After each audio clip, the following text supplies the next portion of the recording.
ಶರನ್ನವನವರಾತ್ರಿ ಮಹೋತ್ಸವ ಸಂಕಲ್ಪದಂತೆ ಹರಕೆ ಸಮರ್ಪಿಸಿದ ಮಹಿಳೆ ಗಂಗಾವತಿ ನಗರದ ಶಂಕರಮಠದಲ್ಲಿ ಶ್ರೀ ಶಾರದಾ ದೇವಿ 8ನೇ ವರ್ಷದ ಶರನ್ನವನವರಾತ್ರಿ ಪ್ರಯುಕ್ತ ಹಾಗೂ ಶೃಂಗೇರಿ ಜಗದ್ಗುರು ಶ್ರೀ ಭಾರತೀ ತೀರ್ಥ ಮಹಾಸ್ವಾಮಿಗಳ ವಜ್ರೋತ್ಸವದ ಭಾರತೀ ಸಮಾರಂಭದ ಅಡಿಯಲ್ಲಿ ಶುಕ್ರವಾರದಂದು ಸಮಾಜಮುಖಿ ಕಾರ್ಯಕ್ರಮದ ಅಡಿಯಲ್ಲಿ ವಿವಿಧ ಕ್ಷೇತ್ರದಲ್ಲಿ ಸಾಧನೆಗೈದ ಸಾಧಕರನ್ನು ಗುರುತಿಸಿ ಸನ್ಮಾನಿಸಲಾಯಿತು. ಜೊತೆಗೆ ವಿಶೇಷವಾಗಿ ನಗರದ ಮಹಿಳೆಯೊಬ್ಬಳು ಕಳೆದ ವರ್ಷ ತನ್ನ ಮಗಳ ಮದುವೆಗಾಗಿ ಹರಕೆ ಹೊತ್ತು ಉಲಿಗೆಮ್ಮ ಎಂಬ ಮಗಳನ್ನ ಮದುವೆ ಮಾಡಿದ ಪ್ರಯುಕ್ತ ತಾಯಿ ಮತ್ತು ಮಗಳು 400 ಅಧಿಕ ಮಹಿಳೆಯರಿಗೆ ಅರಿಶಿಣ ಕುಂಕುಮ ಜೊತೆಗೆ ಹೂವು ಹಸಿರು ಬಳೆಗಳನ್ನ ಸಮರ್ಪಿಸಿದ್ದು ಅವರಲ್ಲಿನ ಶ್ರೀ ಶಾರದಾಂಬೆಯ ಬಗ್ಗೆ ಇರುವ ನಂಬಿಕೆ ಅನುಗ್ರಹ ಭಕ್ತಾದಿಗಳಿಗೆ ಸಾಕ್ಷಿಯಾಯಿತು. ಇದೇ ಸಂದರ್ಭದಲ್ಲಿ ಆಚಾರ ನರಸಾಪುರ ಗ್ರಾಮದ ನಾಟಿ ವೈದ್ಯ ಮಲ್ಲೇಶಪ್ಪ ಹಾಗೂ ಕುಟುಂಬಸ್ಥರ ನಿಸ್ವಾರ್ಥ ಸೇವೆಯನ್ನ ಪರಿಗಣಿಸಿ ಧರ್ಮದರ್ಶಿ ನಾರಾಯಣ ರಾವ್ ವೈದ್ಯ ಸನ್ಮಾನಿಸಿ ಆಶೀರ್ವದಿಸಿದರು. ಈ ಸಂದರ್ಭದಲ್ಲಿ ಅಪಾರ ಭಕ್ತಾದಿಗಳು ಉಪಸ್ಥಿತರಿದ್ದರು.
ಇಲ್ಲಿ ನೆರೆದಿರುವ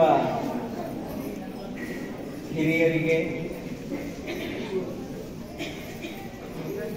ಹಾಗೂ ಈ ಶಾರದಾಂಬೆ ಪೀಠದ ಕೇಂದ್ರ ಬಿಂದು ಅಂತ ಹೇಳಿದ್ರೆ ತಪ್ಪಾಗ್ಲಿಕ್ಕಿಲ್ಲ, ಅಥವಾ ಸ್ಫೂರ್ತಿಯ ಸೆಲೆ ಅಂತ ಹೇಳಿದ್ರೆ ತಪ್ಪಾಗ್ಲಿಕ್ಕಿಲ್ಲ.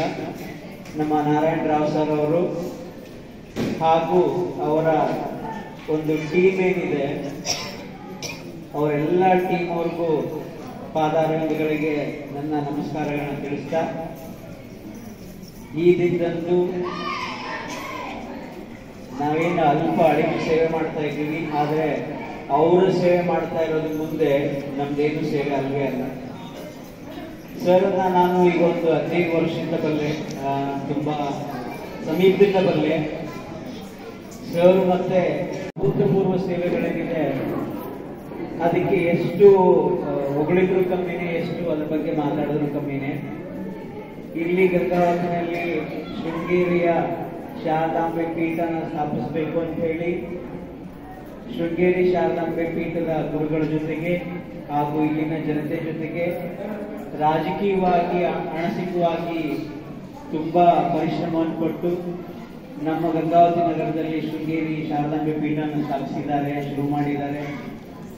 ಅದಕ್ಕಾಗಿ ನಾವೆಲ್ಲರೂ ಗಂಗಾವತಿಯವರು ಖಂಡಿತವಾಗ್ಲೂ ಕೃತಜ್ಞರಾಗಿರ್ಬೇಕು. ಸೊ ಹಾಗಾಗಿ ಈ ಮೂಲಕ ಒಂದು ದೊಡ್ಡ ಚಪ್ಪಾಳೆ ಸರ್ಗೋಸ್ಕರ ಮತ್ತೆ ನೀವು ಮಾಡ್ತಾ ಇರುವಂತ ಕೆಲಸಗಳು ನಿಮಗೆ ಕಾಣಿಸಲ್ಲ, ಬಟ್ ಎಲ್ಲರೂ ಕಾಣಿಸ್ತಿರ್ತದೆ. ಹೀಗೆ ನೀವು ಸ್ಫೂರ್ತಿ ನಮ್ಮಂತವ್ರಿಗೆ ನೀಡ್ತಾ ಇರಿ. ಸೊ ಇದು ನೋಡಿ, ಇನ್ನೊಂದು ಭೂತಪೂರ್ವ ಕೆಲಸ ಶುರು ಮಾಡಿದ್ದೀನಿ ನವರಾತ್ರಿನಲ್ಲಿ. ಈ 9 ದಿನ ಕೂಡ ಲಲಿತ ಶೀತಲ ಕೆಲಸಗಳಾಗಲಿ, ನಮ್ಮಂತವ್ರಿಗೆ ಸರ್ ಮತ್ತೆ ಸರ್ ಬಳಗ ಏನಿದೆ, ಅವ್ರ ಟೀಮ್ ಏನಿದೆ, ಇನ್ನೂ ಸ್ಫೂರ್ತಿ ನೀಡ್ತಾ ಬರಲಿ. ಇನ್ನೂ ಈ ತರದ ಒಳ್ಳೊಳ್ಳೆ ಕೆಲಸಗಳಾಗಲಿಕ್ಕೆ ನಮಗೆಲ್ಲ ಸ್ಫೂರ್ತಿ ಸಿಗಲಿ. ಮತ್ತೆ ಈ ದಿನ ನಮಗೆ ಸನ್ಮಾನ ಮಾಡಿದ್ದಕ್ಕಾಗಿ ನಮ್ಮ ಪರಿವಾರದ ಪರವಾಗಿ ನಮ್ಮ ತಾತ ಅವರು ಮಲ್ಲೇಶಪ್ಪ ವೈದ್ಯರು, ಖಂಡಿತವಾಗ್ಲೂ ತುಂಬಾ ಒಳ್ಳೆ ವೈದ್ಯರು ಅವರು. ಸೊ ಸುತ್ತಮುತ್ತಲ ಎಲ್ಲ ಹಳ್ಳಿಗಳಿಗೆ ಅವರು ಪರಿಚಯ ಕಲ್ಪಿಸಿದ್ರು. ಇಂಥ ಕಾಯಿಲೆ ಅಂತಲ್ಲ, ಎಂಥದ್ದೇ ಕಾಯಿಲೆ ಕೂಡ ಈ ಹೊರಗಡೆ ಇರ್ತಿದ್ದೆ ನಾನು. ನಮ್ಮ ಸರೊಬ್ರು ಭೇಟಿಯಾಗಿ ಅವ್ರ ಬಗ್ಗೆ ಮಾತಾಡ್ತಾ ಇದ್ರು.